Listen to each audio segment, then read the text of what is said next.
అతికాంక్షణీయుడా దివ్యమైన నీ రూపులో జీవించుచున్నాను నీ ప్రేమకునే పత్రికగా.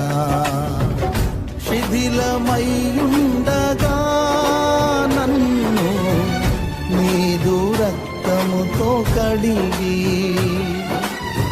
నీ పోలికగా మార్చినావే నా యేసయ్యా. నిజమైన ద్రాక్షవల్లి నీవే, నిత్యమైన సంతోషము నీలోనే. శాశ్వతమైనది ఎంతో మధురమైనది నా పైన నీకున్న ప్రేమ, ఎనలేని నీ ప్రేమ.